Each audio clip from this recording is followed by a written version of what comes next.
Selamat datang di X Undercover. Channel ini merupakan perbincangan antara Dr. Jaya dan Pak Franky yang bertujuan untuk edukasi serta menceritakan pengalaman Dr. Jaya sebagai ahli forensik dan patologi. Sekedar informasi terkait jadwal tayang X Undercover yang akan tayang setiap hari Senin, Rabu, dan Jumat.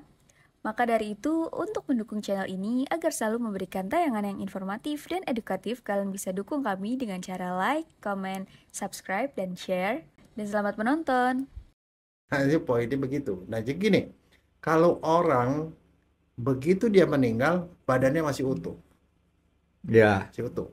Nah, dalam 12 jam pertama, itu proses pembusukan sudah mulai. Baru mulai itu 12 jam. Diawali dengan apa? Di daerah kanan sini, udah mulai biru-biru sedikit. Ada kemungkinan ya. Racun ular tuh ada dua macam. Racun ular itu racun ular yang membuat ngancurin darah. Yang satu racun ular yang ngancurin saraf. Yeah. Nah, kalau yang ngancurin darah, itu ada kemungkinan meninggalnya nanti karena perdarahan di mana-mana. Kalau perdarahan di mana-mana, mungkin masih ada tanda pada tulang. Di tulang itu hitam. Dok, ini dari kita tinggal sebentar aja nih dok. Udah ada yang orang nanya-nanya lagi. Itu beneran nggak perlu diekshumasi katanya. Dasarnya kenapa tuh dok? Mungkin kenapa sampai kok bisa dibilang kalau keracunan sianida itu nggak perlu diekshumasi? Mungkin dokter bisa sebutin alasan yang paling mendasarnya kenapa nggak perlu? Begini ya, itu kalau dilihat dari kasusnya sendiri, sebenarnya buktinya tuh apa sih sebenarnya yang mau dicari? Yang mau dicari itu adalah yang pertama itu kita mau cari ada nggak sebab mati lain selain sianida yang bikin mati itu satu. Nah, untuk tahu yang sebab mati lain itu kita harus tahu, berarti harus periksa semua organnya kan? Iya. Orang diperiksa di otaknya ada apa, di jantungnya ada, di parunya ada apa. Nah, jadi itu satu. Yang kedua, mau membuktikan sianida sendiri. Betul. Ya kan, di dua itu aja kan sebenarnya. Ini yang lebih mengerucut nih dok, yang kedua tuh. Membuktikan bahwa benar diracun sianida misalnya. Nah, supaya untuk jawab itu yang paling gampang adalah saya cerita dulu nih. Sebenarnya apa yang terjadi sih kalau tubuh manusia kalau sudah dikubur? Nah, itu dia. Nah, ini poinnya begitu. Nah, jadi gini, kalau orang begitu dia meninggal, badannya masih utuh. Ya. Masih utuh. Nah, dalam 12 jam pertama, itu proses pembusukan sudah mulai. Baru mulai itu 12 jam. Diawali dengan apa? Di daerah kanan sini, udah mulai biru-biru sedikit. Pembusukan itu terjadi kenapa dok? Karena nggak ada suplai darah atau nggak ada suplai udara atau apa dok biasanya? Nah, dia busuk karena memang Tuhan sudah memberikan di dalam badan kita itu mekanisme untuk ngancurin badan kita supaya dunia ini tidak penuh dengan mayat. Nah, dia kasih protease. Protease ada di setiap sel. Di setiap sel begitu orangnya meninggal, itu dia pecah. Namanya lisosom. Itu bagian dari sel dia pecah. Itu isinya enzim. Dia akan ngancurin protein. 12 jam pertama nih dok ya? Ya. Nah, protein hancur. Tuhan juga sudah ngasih DNase yang akan ngancurin DNA. Akhirnya semuanya tuh jadi hancur. Jadi lemak, protein, semua tuh hancur semua. Jadi diawali dengan tadi dokter bilang 12 jam pertama dengan biru-biru. Dengan biru di sebelah sini. Kenapa di sini? Pembusukan kita punya tubuh kita ini. Kanan dok ya? Kanan. Ya. Di badan kita ini kita tuh yang paling banyak kubannya tuh di usus besar. Usus besar tuh tempat pembusukan makanan kan? Ya. Nah, itu dia melingkar di sini. Dan kebetulan di bagian kanan itu dia nempel ke depan dekat kulit depan sini. Nah, kuman busuknya itu dari usus besar itu dia menjalar ke kulit, ke otot segala macam, dia mulai biru di sini, mulai hijau. Dari kuman-kuman itu dok ya? Kuman-kuman di dalam perut. Ini jadi di badan sendiri, di sel sendiri dia ngancurin di dalam, tapi kumannya itu juga akan membuat dia pembusukan sendiri di sini. Kuman tuh istilahnya, sorry nih dok, karena saya bukan dokter, makanin badan kita atau gimana sih sebenarnya dok? Bukan, sebenarnya kuman begini. Itu Tuhan memang kasih di seluruh usus besar gitu, itu adalah kuman-kuman pembusukan. Supaya kalau kita makan jagung yang keluarnya itu tinja semuanya jadi begitu, jadi hancur semua. Oh, dia untuk ngerubah ya artinya. Loh kalau enggak nanti kamu makan singkong keluarnya singkong, Frank. Saya pikir cuma dihancurin doang gitu kan, Iya, diperes-peres gitu. enggak, itu dibikin hancur kan semua. Kamu makan apapun tetap aja bentuknya Iya, sama iya. kan kayak begitu. Iya, paham dok. Nah, itu ada memang Ada kuman. mekanisme penghancuran di situ. Hmm. Nah, barang itu kan karena udah nggak ada, kamu nggak makan lagi, nggak apa, yang dia akan mulai hancurin badan kita sendiri. Iya, jadi karena dia kekurangan bahan yang buat diolahnya ya. Iya. Dia ngolah yang lain. Iya. Nah, itu akhirnya udah mulai gitu. Jadi itu mempercepat. Jadi selain setiap sel itu hancur sendiri dari dalam, ya itu di gitu. Nah, setelah itu dia mulai proses pembusukan itu, dari sini dia menjalar ke seluruh tubuh. Akhirnya semua badan kita itu tadinya dia kuning-kuning begini, coklat, dia berubah menjadi merah, hijau, agak kebiruan, mulai mencair semua. Pertama warna merah, Ya. kemudian warna hijau. Kehijauan, terus agak kebiruan, terus kemudian dia mencair semua, mencair, belainya gitu, kemudian mencair, kemudian hilang, akhirnya kita tinggal tulang. Belainya itu kasarnya seperti kalau tomat yang udah kepencet-pencet gitu dok ya. Ya. Nah, jadi ya seperti itu. Nah, kalau penampakan dari luar apa, mayatnya juga terbentuk gas pembusukan. Gas pembusukan itu membuat badan kita jadi apa, jadi menggembung. Menggembung, jadi perut menggembung, kalau payudara juga makin besar, buah zakar juga membesar, muka juga jadi bulat semua. Jadi kalau sudah busuk seperti itu, semua orang mukanya seragam, Frankie. Jadi biru, hijau gitu, terus lidahnya keluar, matanya melotot. Akhirnya dia mencair, hilang. Film zombie itu dok ya. Iya, Oh, itu iya. udah kalau dalam kondisi yang udah dia mulai mencair gitu, ya itu yang jadi seperti zombie itu yang Dan mukanya itu pada. bisa ditahan pembusukan ini dengan formalin atau embalming dok Iya. ya. Tapi Embalming sifatnya itu sementara. sementara. Kalau di embalming, makanya kalau itu embalming biasa ditanya mau berapa hari? Oh, 3 hari, berarti dia cuma buat tahan 3 hari, setelah itu dia hancur juga. Normal adalah 12 jam pertama udah mulai proses. Mulai, tapi 24 jam udah mulai gembung itu loh yang tadi saya bilang. Nah, kalau kita diamin lagi nanti sebulan, ya udah orang lagi seperti kayak tape begitu lah, lembek seperti itu. Mencair, lembek, akhirnya lama-lama habis. Nah, biasanya untuk habis tuh memerlukan waktu berbulan-bulan. 2 bulan kalau kondisinya tanahnya basah, biasanya sudah ya udah banyak yang Larut. mencair. Banyak mencair. Nah, biasanya 1 tahun tuh sudah relatif bersih. Yang kesisa cuma rambut, tulang, kuku.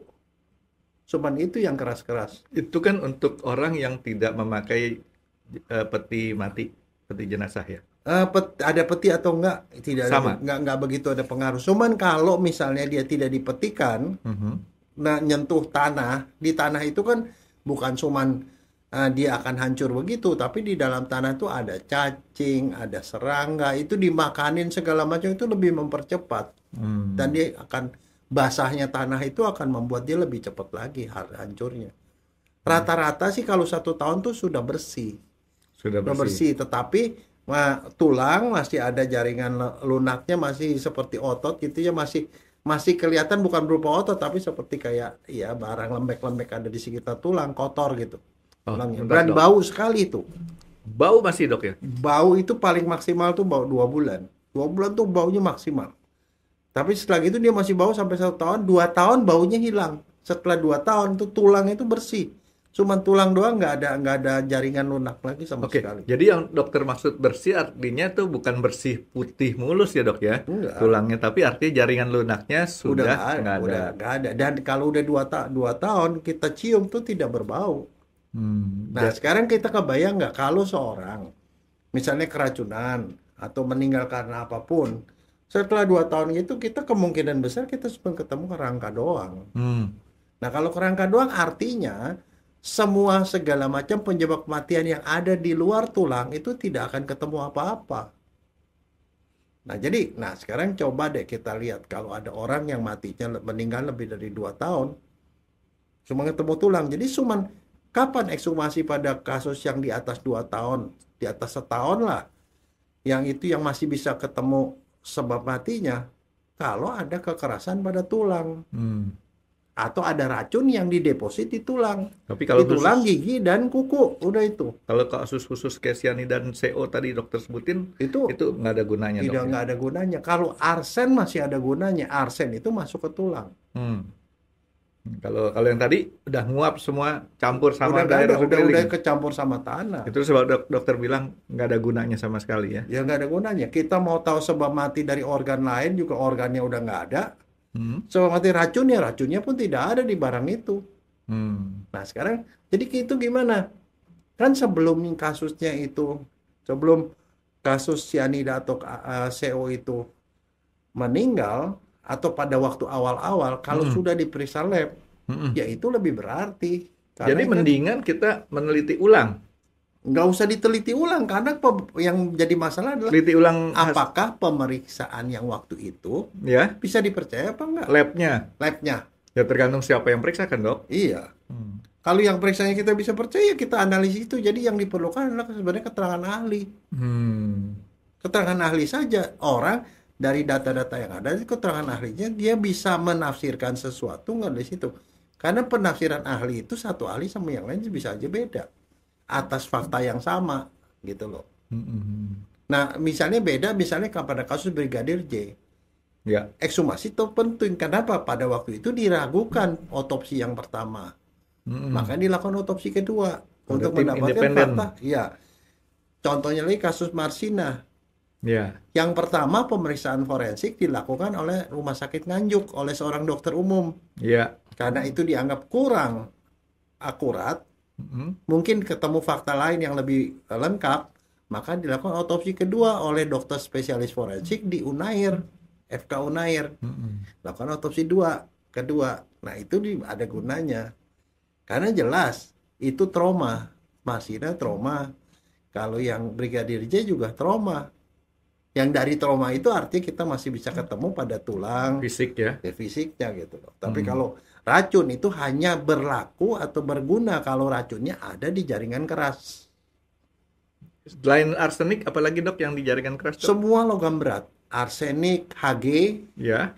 terus kemudian kadmium, selenium, Orang keracunan logam berat logam-logam berat pasti nempel di tulang. tulang keras ya. Iya, Dan- orang trauma, orang misalnya kanker, tapi kankernya kanker tulang, ada masih bisa ketemu. Tapi kalau racun-racun yang lainnya Yang sulit. jadi jaringan itu makanya kita mesti ngerti racunnya. Racunnya jalannya kemana? Oh. Masuk ke tulang apa enggak gitu loh? Iya, iya, Masuk iya. ke rambut enggak? Kalau masih ada ya udah kita bisa tahu. Bahkan kalau arsen ya, dari rambutnya yang ada kita bisa periksa rambutnya pada sekian senti dari pangkal, kita bisa tahu dia diracun berapa kali. Kalau yang masuk ke jaringan lunak, racunnya yang umum cyanida, karbon, Wah, banyak Dok. banyak sekali sebagian besar ke situ. Yang ke jaringan keras. sebagian besar malah ke jaringan lunak. Iya. Itu dia nyerangnya ke situ. Termasuk racun ular, dok. Racun ular iya. Masuk ke situ. Jadi Tapi ada kemungkinan nih, ini kemungkinan ya. Racun ular tuh ada dua macam. Racun ular itu racun ular yang membuat ngancurin darah. Mm-mm. Yang satu racun ular yang ngancurin saraf. Iya. Nah, kalau yang ngancurin darah itu ada kemungkinan meninggalnya nanti karena perdarahan di mana-mana. Kalau perdarahan di mana-mana mungkin masih ada tanda pada tulang. Di tulang itu hitam. Oh, kalau tulang Mungkin. terkontaminasi dengan darah Ya. akan menghasilkan warna hitam pada tulang. Iya. Kalau yang tidak kan warnanya kayak tulang sapi di kita makan sum-sum gitu, dok ya. Iya. Racun ular itu ada yang membuat dia jadi lumpuh gitu, menghasukan saraf. Kalau yang itu nggak ada tandanya. Jadi tergantung racunnya, dok ya. Ya, dengan racunan dan tadi saya bilang tujuan otopsinya apa? Pada orang keracunan cyanida itu otopsi itu gunanya satu untuk mencari sebab mati yang di luar racun cyanida, satunya membuktikan adanya cyanida di dalam organ. Tapi dua-duanya nggak ketemu dong. Nah, Dok. ya justru Kalau itu. misalnya udah terlalu lama, misalkan Nah. lebih dari 1 tahun kayak gitu. Nah justru itu saya bilang pada kasus ini ya itu dalam hal itu nggak ada gunanya. Yang perlu dilakukan apa? Dilakukan adalah panggil ahli yang memang betul-betul jago untuk menafsirkan hasil pemeriksaan lab yang kemarin sudah dilakukan. Paling itu.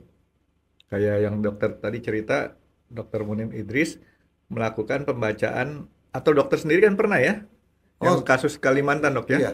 Kalimantan kan dokter membaca hasil laporan yang sudah ada. Iya. Begitu, dok ya? Iya.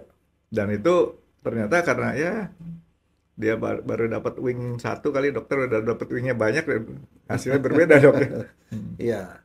Ya justru itulah makanya di dalam hukum tuh ada yang namanya saksi. Saksi dari sebelah sini boleh, di sini menghadirkan itu ya nanti tergantung siapa yang lebih ahli dalam menafsirkan.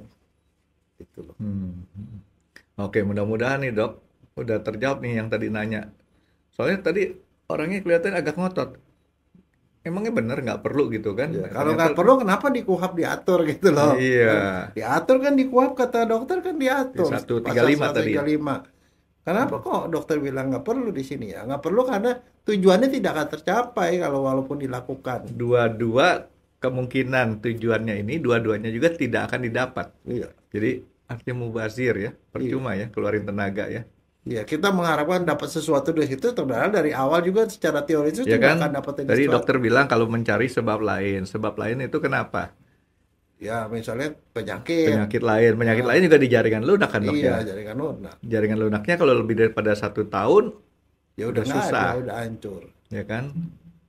Jadi, tapi kalau 1 tahun kurang sehari gimana dok? Nah itu walau alam kalau saya bilang. Masih ditawar dok. Soalnya ada yang lain kalau dia belajar ilmu karang itu bisa jadi jenglot, masih ada loh Franky. Oke dok, makasih dok. Ini Iya. mudah-mudahan menjawab semua istilah keraguan terhadap istilahnya keperluan ekshumasi ada atau enggaknya. Oke, makasih dokter. Terima kasih sudah menonton X Undercover. Jangan lupa like, comment, dan subscribe. Dan ditunggu ya video-video kami selanjutnya. Nah, buat kalian, jika ada pertanyaan untuk Dr. Jaya, boleh banget komen di bawah. See you guys!